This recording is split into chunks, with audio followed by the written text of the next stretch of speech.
Hello, everybody. Today we're going to be continuing reading Infinite Jest, and we're starting at page 17 at the Year of the Depend Adult Undergarment. And we're following the story of Ken Erdedy, who I'm going to refer to as Ken from now on because uh, it's hard to pronounce Erdedy over and over again. So, Ken is waiting in his apartment for a woman who he had contact with. This woman essentially offered to give him marijuana. And now Ken has had lots of run ins previously with drugs, including marijuana, where he's purchased drugs and then just gotten so sick of marijuana that he's told his drug dealers, hey, whatever I say, whatever I do, don't sell me more marijuana. And he'll throw away all of his drug associated instruments like his bongs into the garbage and say, all right, enough is enough. Finally, I'm done.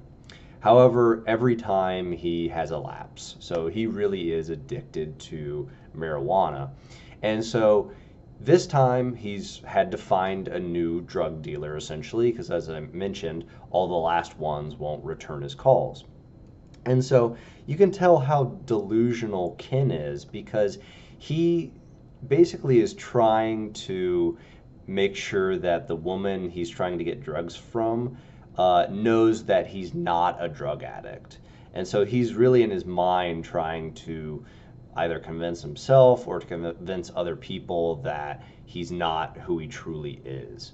So he tells the woman, hey, I need this much marijuana, which is a lot of marijuana, because I'm gonna use it for a special occasion with my friends, and my friends really enjoy it, and they'll be asking about it. So make sure you come by. So it's been several hours since the woman has promised to come by, and Ken is starting to freak out a little bit. He is basically trying to keep himself busy by prepping his house and prepping. He calls into work saying, "Hey, I'm gonna need to take the rest of the week off." He leaves a new voice message on his phone saying he's attending to some family emergency, and he goes and buys all the food he loves. He buys chocolate cake and chocolate frosting. He makes sure to throw out all the alcohol in his fridge so that he doesn't drink it when he's too high. And so he's basically keeping himself busy by prepping for the woman to come. And while he's waiting for her to come, you can tell that really his mind is eating away at him. He's worried that if he calls her, that he'll basically look too clingy and she'll basically say, hey, this guy's creepy. I'm not going to come and give him drugs. So he's basically just living within his own mind, and you can tell that he is very much addicted to marijuana. And one of the interesting things is that he says, I don't even know why I do it anymore. He doesn't even enjoy it. He talks about really the side effects that are annoying to him, where he feels like he has a sagging face and his eyes get red. And so there's a lot to wrong with Ken, where he's completely addicted to marijuana. He knows that he wants to stop it, but he really is powerless. And one of the things I think is really important, and I think is a little bit related to David Foster Wallace, is on page 22 near the bottom. And this is Ken talking basically in his head. And he's saying he would use discipline and persistence and will and make the whole experience so unpleasant, him doing the drugs, so debased and debauched and unpleasant that his behavior would be henceforward modified. He'd never even want to do it again because the memory of the insane 4 days to come would be so firmly, terribly emblazoned in his memory. In essence, he'd cure himself by excess. And I think that is a really good line because I think most of us have been in that mindset, and it's just completely ludicrous that, the best way to cure yourself of an addiction is to basically wrap it around you as tightly as possible until your body just says, hey, that was horrible. I won't do it again. Because it's clear he's already experienced horrible side effects with the drugs, but it hasn't stopped him at this point. One of the other interesting side effects of his drug use is he talks about getting petroleum jelly for his prepping procedure. And he says that one of the things he likes to do when he gets high and spends the rest of the week at home is to masturbate. And that's fine, but the interesting thing is that he says he prefers it over actual intercourse. And I think that's really interesting because you have somebody who is so interested in their own pleasure. Nowhere in this section is Ken worried about making anybody else happy. He's just focused on himself. He wants to get high. He wants to have the food he wants to eat. He wants to be able to watch the TV shows he wants to watch, and he doesn't want any of life to bother him. And I think that is not a very sustainable life for somebody, is that the only time you feel like you're really living is when you shut everybody else out. So essentially, at the very end of this chapter, the woman contacts him, comes to his house, and Ken is basically just freaking out, and that's the end. So we don't really know what else happens there. Okay, so that is that chapter. Pretty easy to understand. It's actually one of my least favorite chapters because there's a little bit of a metaphor with an insect in there. It doesn't really do much for me, which is why I didn't really talk much about it. But this next chapter is really something. So it takes place on April 1st, which is April Fool's Day, of the year of the Tux medicated pad. And so this is a third new year that we're in here. So where does it take, what is going on here? So Hal so this is young Hal, where he's 10 years old. And Hal is told to visit this professional conversationalist. And basically his dad himself sent him.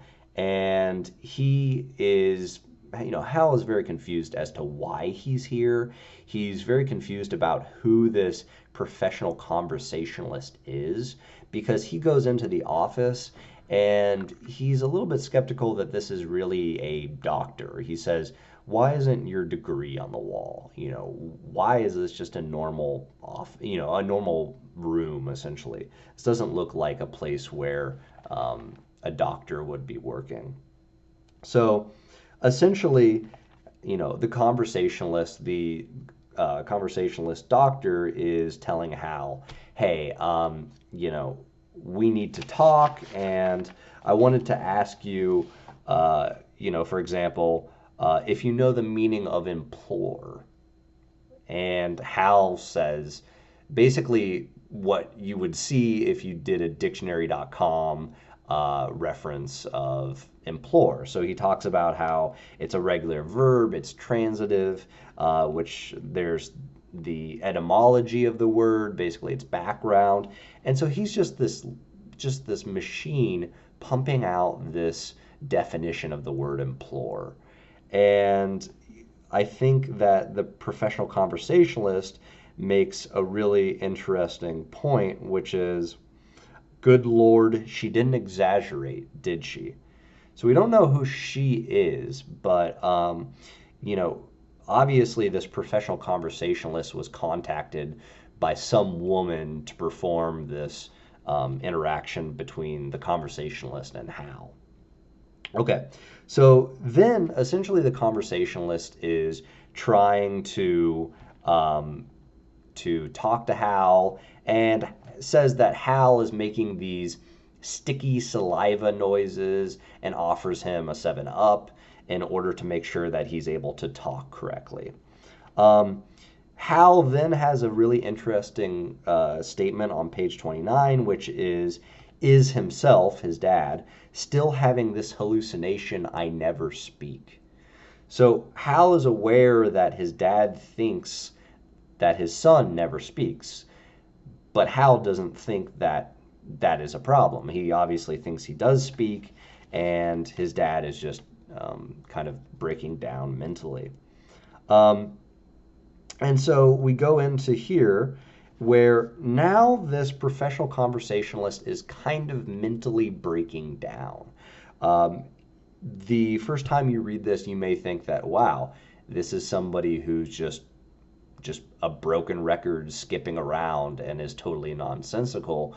But let's really hone into what this professional conversationalist is saying to understand if there's something here we can learn. Okay, so the professional conversationalist at the bottom of 29 says, "You think we haven't thoroughly researched your own connection with the whole current intra-provincial crisis in southern Quebec." Okay, so that's kind of a, when you read that, it's kind of a what is going on here? Quebec of all places. Why are we talking about Quebec?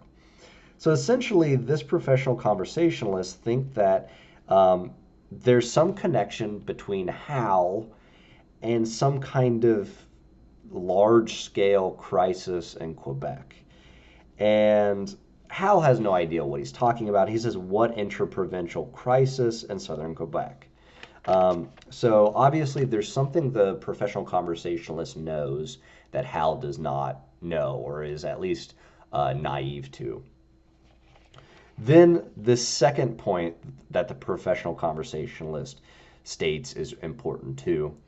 Do you for one moment think that a professional plier of the trade of conversation would fail to probe beak deep into your family's sordid liaison with the pan-Canadian resistance's notorious M. Duplessis and his malevolent but allegedly irresistible amanuensis cum operative Luria P, and then it's blocked out.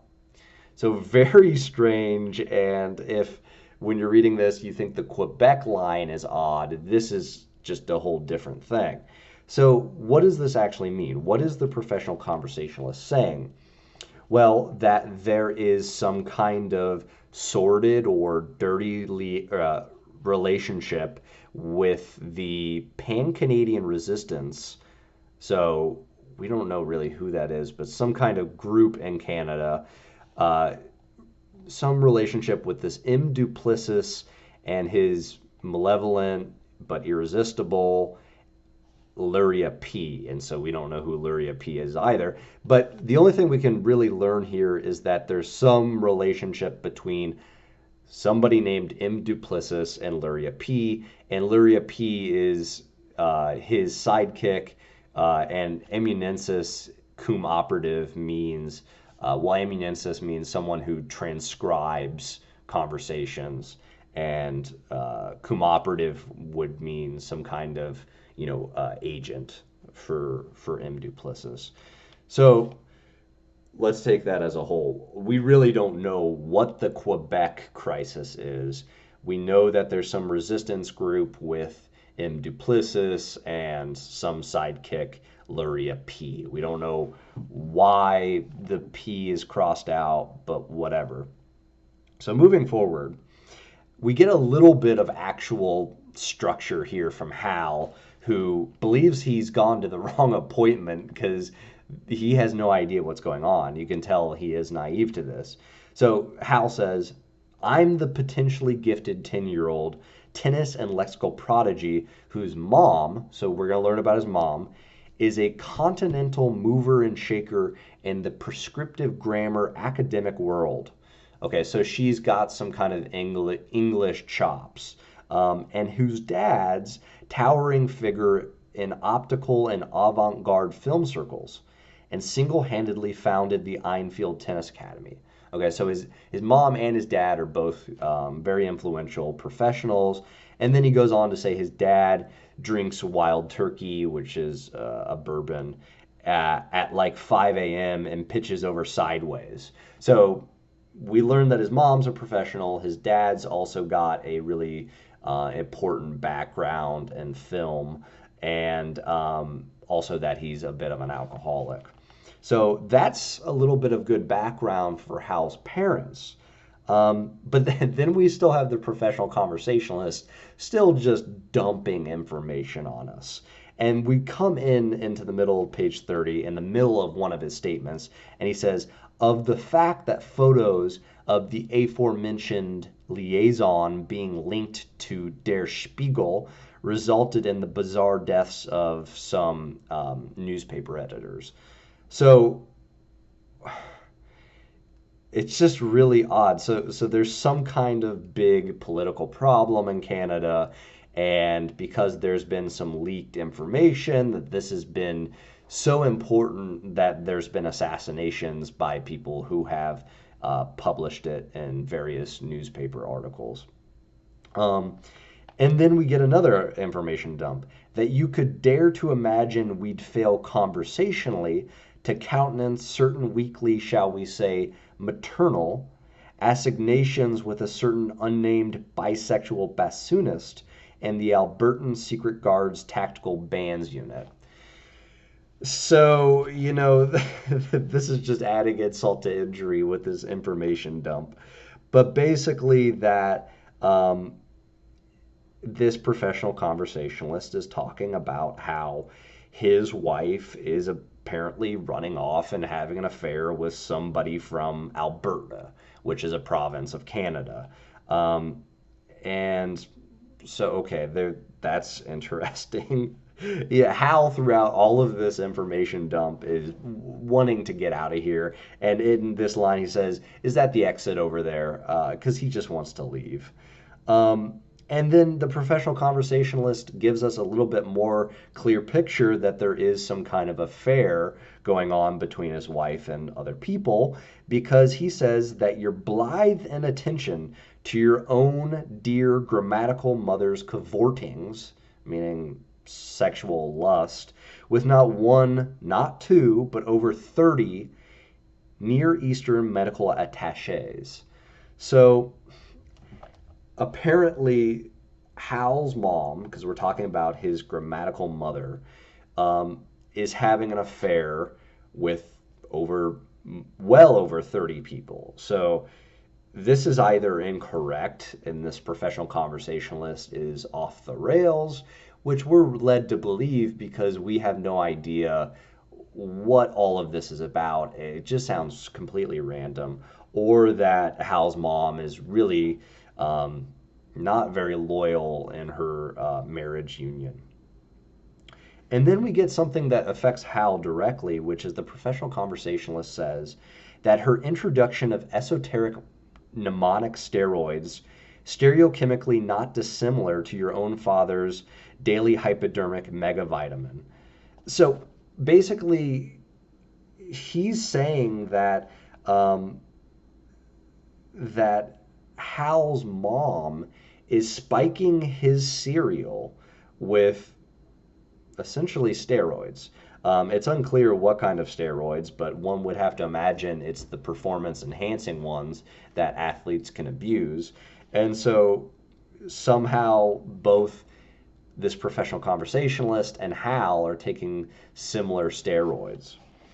And then the professional conversationalist goes on to this really in-depth line here where he starts talking about things that are inside Hal's dad's head. Okay, so one of the things is a gyroscopic balance sensor. Okay, so not really sure what that is. A mise-en-scene appropriation card. Mise-en-scene is like the design of a set or how you tell a story. Appropriation card. I don't really know what that means either. And then lastly, a priapistic entertainment cartridge. So priapism is when you have an uncontrollable erection that isn't induced by sexual urges. So that's kind of interesting to me that you bring up priapism given our last chapter, because we have somebody who's so addicted to a drug They really have these urges, but they get no pleasure out of it. And here again is kind of the priapistic entertainment, which is having an erection but not actually having the urge to perform intercourse. Um, and so, yeah, so all these three things are in his very own towering father's head. Um, and I don't know why they're in his head. I don't know if it's a metaphor, but it is especially interesting considering our first video where you remember that Hal remembered as he's being rushed off to the ambulance. Um, Don Gately and John Wayne, no relation, and him are busy digging up his father's head. So it kind of gives insight to maybe it's a metaphor, maybe there's actually stuff in his dad's head. We don't know. But then you can tell that, he's talking about Hal's dad, and says he's been through a lot of complications at the top of page 31. He said he's been through cruel series of detoxifications, convolution smoothings, and gastrectomy, which is removing your stomach, prostatectomy, which is removing your prostate, and pancreatectomy, which is removing your pancreas, and phyllectomy, which is removing your penis. So, like we said, we don't know if this is true or not, but it's clear that if it is true, Hal's dad has been through um, quite an ordeal. And if he had all these surgeries, it's unclear if they were wanted by him, if they were needed for a medical reason, or if it was against his will. So basically, we get to the point where now the jig is up. Hal realizes that the professional conversationalist that has been rambling this whole time about his family's interaction with some Canadian resistance group is his dad, and he recognizes him because he's wearing a sweater that he always wears. Um, and as his dad is keeping rambling on, we get an idea of what his dad is missing, what he wants from Hal. And he says what he wants is basically that he requires only daily evidence that you speak, which is really interesting because we as readers are between two places. Do we trust Hal, who thinks he's speaking and thinks his dad is hallucinating that he's not speaking? Or do we trust this crazy guy who dressed up as a professional conversationalist who keeps rambling on about his family's relationship and his wife's affairs with 30 Near Eastern medical attaches?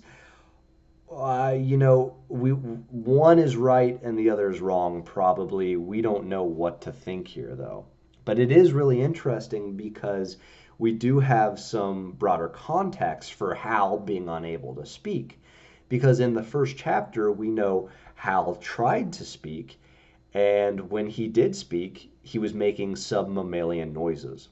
And this is verified not by his dad, but by a whole group of unrelated people to the family. So, that kind of puts some support into Hal's dad saying that he wants his son to speak, but he's not able to. Um, Keep in mind, this was probably 8 years before that first chapter, but we don't know how long this has been going on. So we kind of get also some ideas that not only has Hal's dad been through a lot with his marriage just being kind of a sham, the various surgeries that he's been subjected to, but then you can also see that Hal says, "Did you fool Charles Tavis, his uncle, into giving you the keys to a functional car?" So it's almost like he's considered in the family not an adult, because an adult, the dad should be able to use a functional car, And I think it's very insulting to not give him the keys to a car. And so, I think we start to get some insight that Hal's dad is really, whether or not he's telling the truth here or not, is something's wrong with him. And so then the last thing we see is that Hal is saying, "Hey, I'm speaking to you, Dad. Listen to me. I speak, I accept soda, I can define new words." And Hal's dad says, "Praying for just one conversation, amateur or no, that does not end in terror. That does not end like all the others, you staring, me swallowing."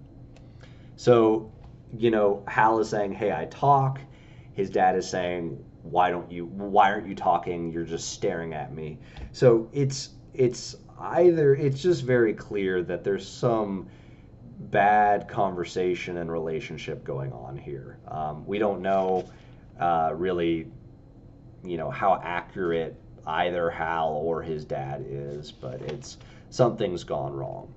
Okay, so that's the end of that chapter. So now we're on page 32, and this is May 9th, year of the Depend adult undergarment. So this is not the same year as the chapter we just finished, because that was year of the Tux medicated pad. But we basically have a very simple scene, which is we have Hal getting ready in the morning to play tennis. So it's 6 a.m., and he gets a phone call. And it's from his brother, Oren, who we talked about in the first chapter. And Oren says to him, "I want to tell you my head is filled with things to say." And this wakes up his other brother, Mario. And we don't know much about Mario at the moment, but he doesn't play tennis for reasons unknown. And he's just kind of waking up and then going back to bed. But Hal then replies to Oren, "I don't mind. I could wait forever." And so this was after he said, "My head is filled with things to say." So I actually found this online. This wasn't my idea, but what Oren and Hal are saying are actually lyrics in a Beatles song from the album Revolver. And it's a song called "I Want to Tell You." And so basically in that song, if you listen to it, it's clear that one of the main things is that somebody wants to tell somebody else something. In this case, it's between the two brothers, but they just don't have the relationship established to really tell each other what they're thinking. And so Hal says, "I don't mind, I could wait forever." Which is kind of sad if you think about it, because it's not like they're trying to make their relationship better. It's just, that the other person has something to say, and that's fine. That's as far as they go. And so basically, the one interesting other thing in this chapter, it's a short chapter, it's just one page, is that Oren says, who was it? Not Oren. So Oren and Hal are on the phone, but Mario, who was basically waking up and then falls asleep shortly after, says, "Who was it?" And Hal responds, "No one you know, I don't think," which is really bizarre because you would assume that Mario and Oren know each other. They're brothers at the very least. So if Mario doesn't know who his brother is, then yeah, that's another example of kind of a relationship gone wrong or not established. And so I think within these last two chapters, we've seen that Hal's family has a lot of issues.